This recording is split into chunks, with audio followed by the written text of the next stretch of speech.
बात करेंगे आपकी डाइट को लेकर, खास तौर पे हेल्दी लाइफस्टाइल और उसके साथ जुड़ी हुई ग्लूटेन फ्री डाइट।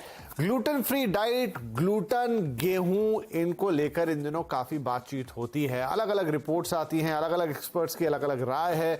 कुछ के हिसाब से गेहूं या गेहूं का आटा स्वास्थ्य के लिए बहुत अच्छा नहीं है। कई लोग तो कहते हैं कि आप अगर गेहूं छोड़ दें तो एक बेटर हेल्थ मैनेजमेंट के लिए आपको मदद करेगा। साथ में फिर बात आ जाती है ग्लूटेन की। कुछ लोगों को उससे एलर्जी होती है, लेकिन यह भी कहा जाता है कि ग्लूटेन फ्री डाइट आपकी सेहत के लिए अच्छी है।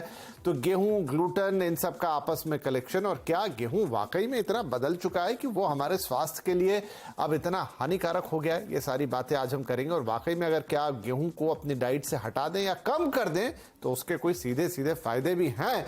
तो कुछ क्लैरिटी लेकर आएंगे इन सारे कंसेप्ट के ऊपर। कहीं कुछ मिसकंसेप्शंस होंगे तो उनको दूर करेंगे। और आज ये सारी बातचीत करने के लिए हमारे साथ होंगे कुछ खास मेहमान, लेकिन उससे पहले कुछ अहम बिंदुओं पर ध्यान। तो आइए एक नजर डालते हैं कि इन दिनों क्या कुछ चल रहा है। गेहूं का ग्लूटेन वाला पंगा क्या है। तो पाचन से जुड़ी कुछ परेशानियां हो सकती है अगर आप गेहूं का आटा खाते हैं, और खासतौर पर उसमें ग्लूटेन की जो कनेक्शन है उसके साथ कुछ लोगों को ब्लोटिंग, गैस, एसिडिटी, इस तरह की समस्या होती है। गेहूं का आटा पचने में भारी है, यह कहा जाता है। गेहूं में ग्लूटेन की मात्रा, वैसे ग्लूटेन एक प्रोटीन है जो कई पदार्थों में पाया जाता है, लेकिन गेहूं में उसकी मात्रा काफी ज्यादा होती है।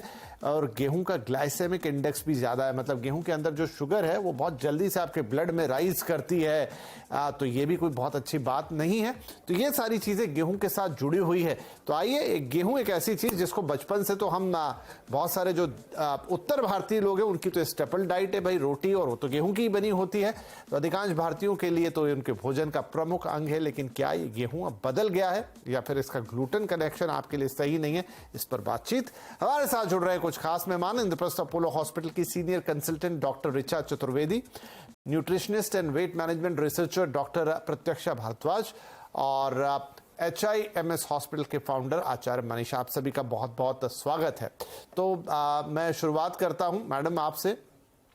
ऋचा जी, गेहूं को लेकर जितनी बातें मैंने अभी कही, क्या वाकई में, देखिए हम इतने सालों से गेहूं का सेवन कर रहे हैं, ऐसी कुछ बातें तो नहीं आई, लेकिन हाल ही के कुछ सालों में गेहूं को लेकर काफी सारी बातें होती हैं। खासतौर पे ग्लूटेन की बात आती है। कई बार ये सलाह भी दी जाती है कि भाई अपनी डाइट से आप गेहूं हटा लीजिए तो काफी आपको फायदे होंगे। कुछ लोग वेट मैनेजमेंट के लिए भी बातें करते हैं, कुछ लोग एलर्जी से बचने के लिए बातें करते हैं। तो क्या वाकई में गेहूं इतना नुकसानदायक है, या ओवर द टाइम गेहूं में इतना परिवर्तन हो गया है कि वो नुकसानदायक हो गया है?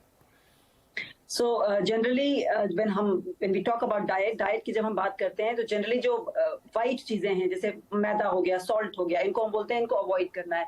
गेहूं में अगर फाइबर्स नहीं है, ब्रांड नहीं है, तो उसका ग्लाइसेमिक इंडेक्स ज्यादा हो जाता है। What do we mean by glycaemic index? क्या होती है ये ग्लाइसेमिक इंडेक्स?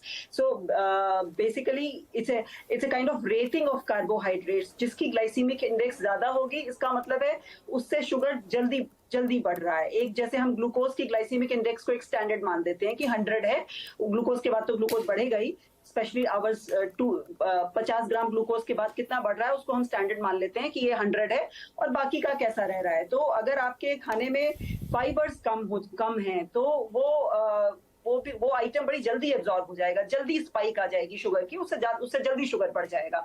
तो ये हम बोलते हैं ये हाई ग्लाइसेमिक इंडेक्स फूड है, ये नहीं लेना चाहिए। जो कि दोनों का ही ज्यादा होता है, गेहूं का भी ज्यादा होता है और चावल का भी ज्यादा होता है। फाइबर वाली चीजों का कम होता है, मिलेट्स वगैरह इनका कम होता है। तो अगर ये हम अपने आटे को मल्टीग्रेन कर लें और बाकी चीजें मिला लें तो ग्लाइसेमिक इंडेक्स उसका कम रहेगा और अच्छा रहेगा। अगर हम अपना पास्ट देखें तो पहले तो जो फार्मिंग होती थी, एग्रीकल्चर तो 1950s के बाद ज्यादा हुआ है। पहले तो लोग बाजरा और ये सब चीजें ज्यादा खाते थे, गेहूं तो बाद में आया है। It is a relatively modern grain, और इसमें थोड़ा एंटीजेनिसिटी भी होती है, कुछ इम्यूनोलॉजिक रिएक्शंस भी गेहूं से ज्यादा होते हैं। एक तो ग्लूटेन है, ग्लूटेन से कई लोगों को एलर्जी होती है जिसको हम सीलियाक डिजीज बोलते हैं। चलो वो तो डिजीज है, बट अदरवाइज भी कई लोगों को थोड़ा सा एलर्जी हो सकती है। एंड क्लिनिकली अगर हम बोले तो हम कई बार देखते हैं कि अगर हमने गेहूं को कम किया है डाइट से और बाकी आटे मिला लिए हैं, बाकी ग्रेन्स मिला लिए हैं, बाजरा, रागी, जौ, ज्वार, सोयाबीन, चने का आटा, तो वो ज्यादा हेल्प करता है। स्पेशली अगर हमने इन सबको रात में कम किया है, जैसे जैसे दिन बीतता है, हमारी बायोलॉजिकल क्लॉक ऐसी होती है, जैसे जैसे दिन बीतता है हमारा मेटाबॉलिज्म स्लो होता है। तो अगर हमने high carb item, high glycaemic index item, गेहूं स्पेशली, गेहूं चावल स्पेशली अगर रात में नहीं लिए हैं तो हमें ये शुगर कंट्रोल करने और वेट कंट्रोल करने में हेल्प करता है। राइट।